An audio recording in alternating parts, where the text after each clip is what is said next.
আত্মসম্মান টিকিয়ে রাখা লড়াই, মর্যাদার লড়াই, এটা বাঙালি হিন্দু বাঙালিদের জীবন বাঁচানোর শেষ লড়াই। তৃণমূলের নেতা এবং নেতার বান্ধবীদের বাড়ি থেকে টাকা গোনার মেশিন দিয়ে টাকা গুনতে হয়। এই নির্বাচনটা একদম ভিন্ন নির্বাচন। আমি কোথায় ছিলাম এটা তৃণমূল দেখার কি 100% আমি কনফিডেন্ট, কারণ আমার সঙ্গে আমার সহকর্মীরা আছে, তারাই আমার স্ট্রেংথ। রাজ্যের মানুষের এই সরকারের প্রতি কোনো আস্থা নেই। নমস্কার, দ্য ওয়ালে আপনাদেরকে স্বাগত। এই মুহূর্তে যে 2026-এর বিধানসভা নির্বাচন একদমই সামনে, আর এই মুহূর্তে বিজেপির প্রার্থী রিতেশ তিওয়ারি প্রচারে বেরিয়েছেন এই কাশীপুর বেলগাছিয়া বিধানসভা থেকে। দাদা, বলে আপনাকে স্বাগত। প্রথমেই যে জিনিসটা দিয়ে শুরু করব সেটা হচ্ছে, এই গরমে প্রচারে বেরিয়েছেন, কেমন আছেন? শরীর কেমন আছে? একদম ঠিকঠাক আছি, ঠিকঠাক থাকতে হবে, কারণ বাংলা এবং বাঙালির আত্মসম্মানের লড়াই, আত্মসম্মান টিকিয়ে রাখা লড়াই, মর্যাদার লড়াই, এটা বাঙালি হিন্দু বাঙালিদের জীবন বাঁচানোর শেষ লড়াই। সুতরাং আমাকে সুস্থ থাকতে হবে, বাকিদের সুস্থ রাখার জন্য আমাকে সুস্থ থাকতে হবে। কিন্তু এই যে গরমে বারবার বেরোতে হচ্ছে আপনাকে, কি করছেন? ওআরএস, তারপর একটু খাওয়া দাওয়ার মধ্যে একটু ঝাল তেল ঘি কমিয়ে দিচ্ছেন, এরকম কি কোনো ব্যাপার আছে? একবেলা খাচ্ছি, সন্ধ্যের পর কিছু খাই না। দেখলেন অন্তত প্রায় 1.5 লিটার জল খেয়েছি, ঠান্ডা জলটা খাচ্ছি না।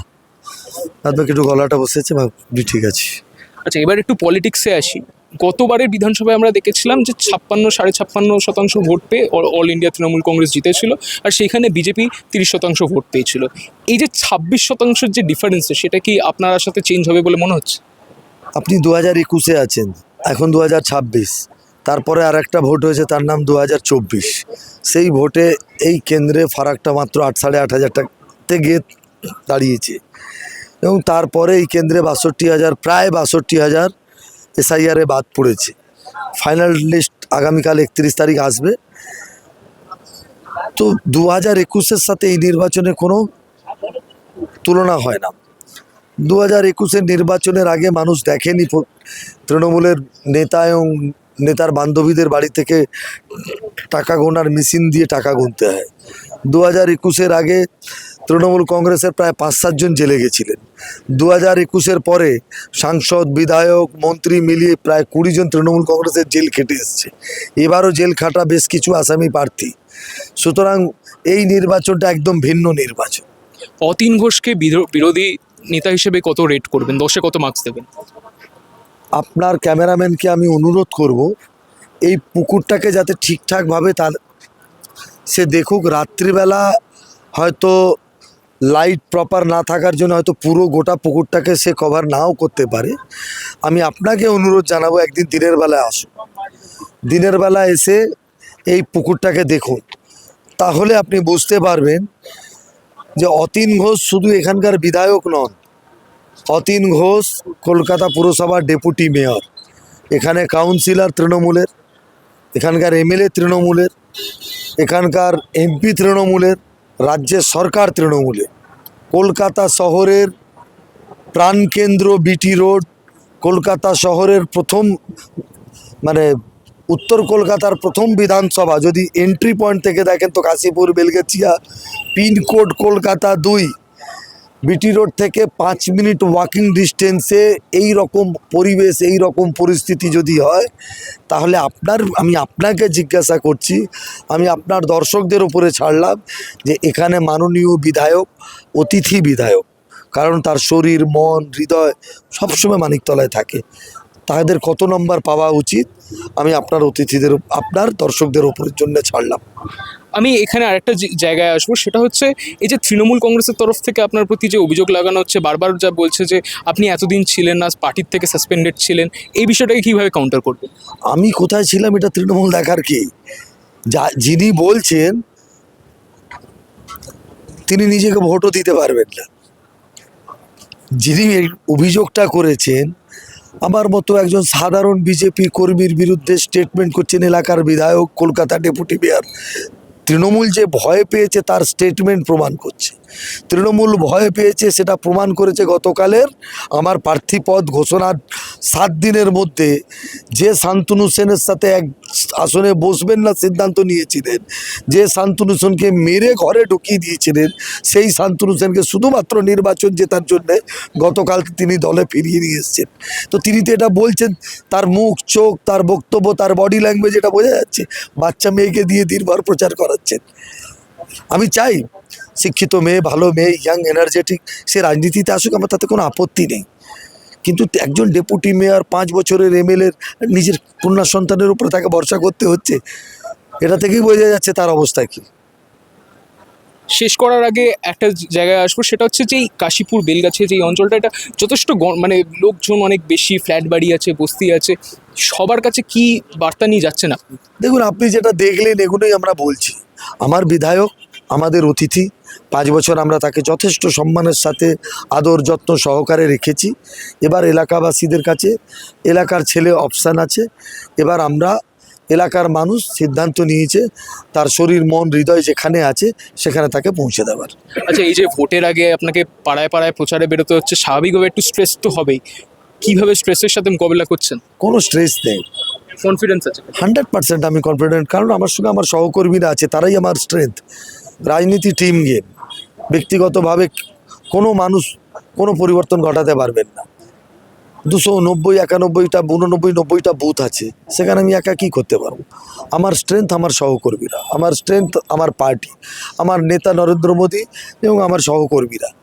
আমি ইন্ডিভিজুয়ালি শূন্য, আমার কোনো মূল্য নেই। আমি যা কিছু আছি দলের জন্য। আজ দল না করলে কে রিতেশতে পারি? আমার বাবা একজন সাধারণ সরকারি চাকরি করতেন, সেখান থেকে আমি দলের 9 বছর সম্পাদক ছিলাম, 3 বছর সহসভাপতি ছিলাম, প্রায় 10 বছর আমি দলের মুখপাত্র ছিলাম, দীর্ঘদিন দলের মিডিয়া সামলেছি, দলের হয়ে 2বার আমি চৌরঙ্গিতে প্রার্থী হয়েছি। তো আমি যা কিছু অর্জন করেছি সবই দলের জন্য। এটা একমাত্র বিজেপিই পারে যে সাধারণ একজন কর্মীকে তারা নেতা বানিয়ে দিতে পারে, একজন বুথ কর্মী রাতারাতি রাজ্যের সভাপতি হয়ে যায়। এটা বিজেপি ছাড়া অন্য কোথাও হয় না। আর এই বিজেপির কর্মীরাই আমার সম্পদ, আর ওরা আছে, দল আছে বলেই আমি রিতেশ।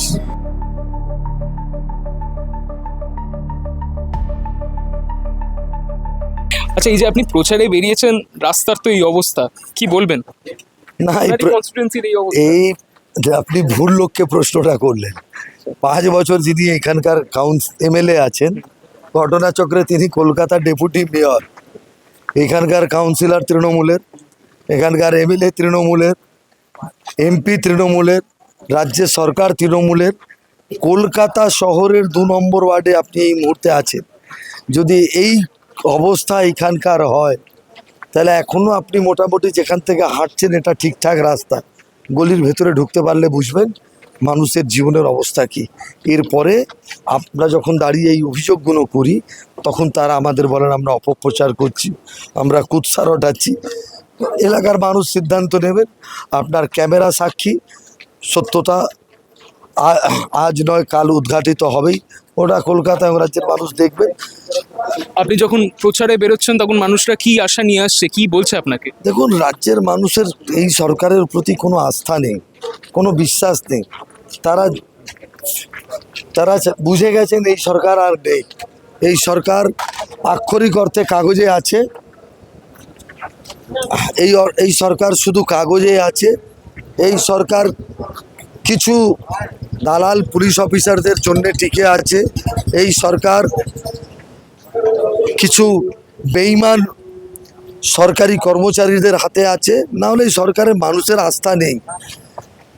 আপনি বলুন, পুলিশ কর্মী সরকারি কর্মচারী, সারা দেশের সরকারি কর্মচারীরা 7th পে কমিশন পাচ্ছে, কেন এইখানকার কর্মচারীরা 6th পে কমিশনে পাবে? কেন পাবে? এই পুলিশকে তারা এত ব্যবহার করছে, কিন্তু তাদের ন্যায্য দাবি দাবা তারা শুন পাচ্ছে না। কিন্তু কি করবে, উপরের যারা বাবুরা তারা সরকারের পক্ষে রয়েছে। বিনীত গোয়েলের মতো কারাপ্ট লোকেরা যে আরজি করে গোটা ঘটনার জন্য দায়ী, সমস্ত তথ্য প্রমাণ দিয়ে লোপাট করতে সহযোগিতা করেছে।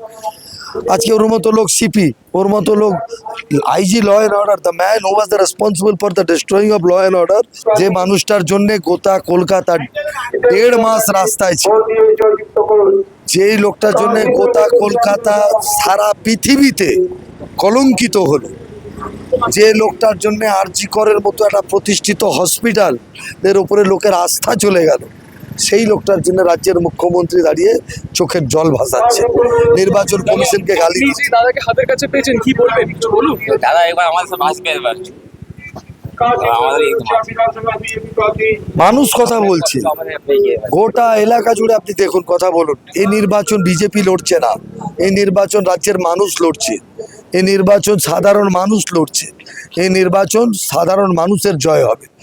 আমরা হয়তো আক্ষরিক অর্থে বিজেপি জিতবে, আমি এমএলএ হব, কিন্তু এই এমএলএটা আমি নই, এই এমএলএটা এনার মতো সাধারণ মানুষদের জন্য আমি এমএলএ হব।